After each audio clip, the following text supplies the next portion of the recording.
السلام عليكم ورحمة الله وبركاته. ازيكم مشاهدينا الكرام؟ النهاردة اليوم الخامس للفراخ اهيت معانا. انا جوعتهم تلت ساعة برضو النهاردة هما معانا عشان نعمل لهم الخلطة اللي احنا اتفقنا عليها. احنا بنعمل لهم طبعا بالتدريج لغاية لما يتعودوا على الخلطة، بعد كده نبدأ نزود لهم واحدة واحدة. يوم الفرخ معانا هيبقى حلو طبعا زي ما احنا اتفقنا قبل كده ان احنا لما نجوعهم الفرخ بيبقى حلو معانا وبيبقى صحته كويسة وحصلته بتنضف ويبقى احسن مما تتخيل. الواحد مفكر ان دايما ان هما لما تقعدي تاكلهم باستمرار هما بيبقوا حلوين، لا. شوفوا معانا الفرق لسه اهو صدره من هنا لسه ما فتحش، لسه ما بانش ما احمرش. طبعا لما الصدر بيفتح معانا بيبقى الحتت دي كده تبقى حمرا، والصدر بيبدا يفتح معانا كده، يفتح كده يفتح كده. هتشوفوا معانا بعد كده بالتدريج اهو. نضيف الفرخه ولا في اسهال ولا في حاجه، الحمد لله. تعالوا بقى معانا نشوف الخلطه اللي احنا هنعملها النهارده. بسم الله الرحمن الرحيم. اهيت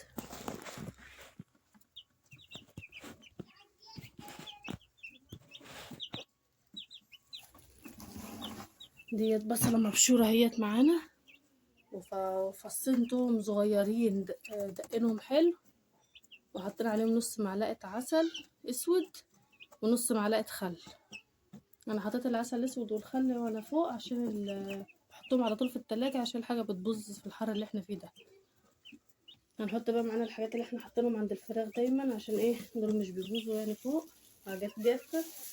العسل انا جبته مرة وحطيته معايا هنا تحت عند الفراخ، وكان في الشتا والله ولقيته باظ، لقيته حلو. طبعا انا كنت احط منه الفراخ كده كده مش هيبقى له لازمة، ما ينفعش اكلهم حاجة حمضانة. يبقى احنا حطينا بشرة بصل ونص معلقة عسل اسود ونص معلقة خل وفصين توم، وحطيت كمان نص عصرة ليمون، نص ليمونة معصورة. شقيت الليمونة نصين وعصرتها عشان ايه لسه مكونات العلف اللي احنا بنحطها حبة صغيرين، فطبعا مش كترت عشان مش ايه مش يفيد الدم. وادي معانا هي نص معلقة كركم. الكركم مش تخافوا منه، لو زودنا مش بيجرى حاجة. الكركم حلو بيساعد على المناعة زي ما قلنا قبل كده. الخل بس اللي احنا نخلي بالنا منه ما نزودش زيادة عن اللزوم، هي نص معلقة صغيرة بس في المرحلة الأولانية ديت، عشان أكتر من كده بيهري الكبد بتاع الفراخ وبيهري معدتهم، مش نقابل بعد كده مشاكل كتير والعياذ بالله. طبعا احنا زي ما احنا قلنا كده ان هو كده حلو، المقادير اللي احنا حطيناها دي حلو.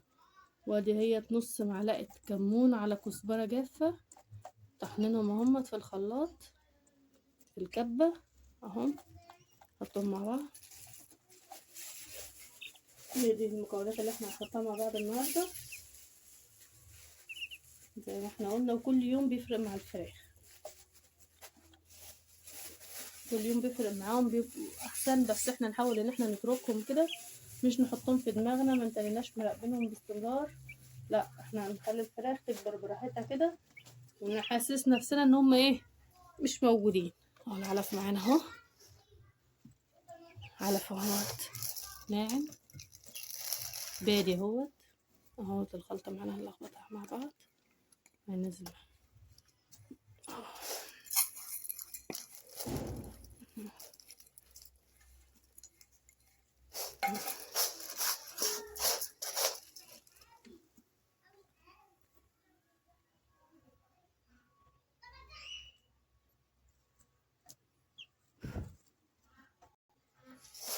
اهو بنلخبط العلف مع بعض اهو.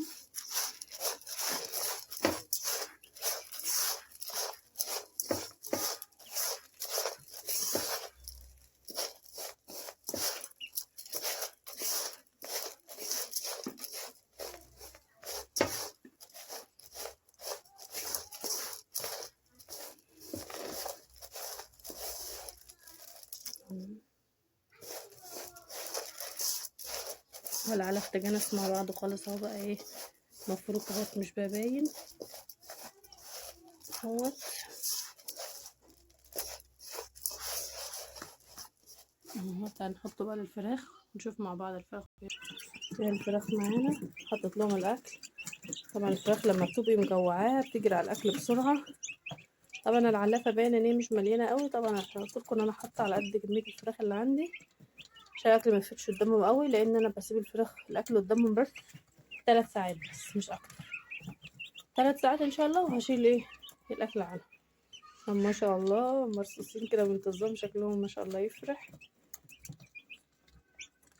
هما اتبدأوا يكبروا معانا واحدة واحدة ان شاء الله. انا ناوية باذن الله اما الفراخ ديت يعني تكبر كده على خير وتبقى حلوة، انا هسيبهم ان هما يكملوا معايا يعني، هيخشوا على الشهرين كده، بحيث ان هما بيبقوا عاملين زي الفراخ البلدي وطعمهم بيبقى روعة بصراحة، وعظمتهم بتبقى ناشفة شوية، وبيتغيروا كلهم يعني، جسمهم بيتغير، ما بيبقاش التقل في بطنهم بس في المصارين وكده، لا تقولهم بيبقى بقى في في لحمهم نفسه. انما المصارين بتبقى ناشفة كده زي الفراخ البلدي، وبتبقى بطنهم مش طرية قوي، لا بتبقى حلوة. تبدأ تبقى الفرخة عاملة زي الفراخ البلدي، حتى وانت بتنضفيها تلاقي الملمس بتاعها ناعم جدا، تبقى عاملة زي ما يكون فراخ بلدي كده، لا الجلد بتاعها يتقطع بسرعة ولا حاجة، حتى اللي بيبقى عايز يحشي بقى براحته.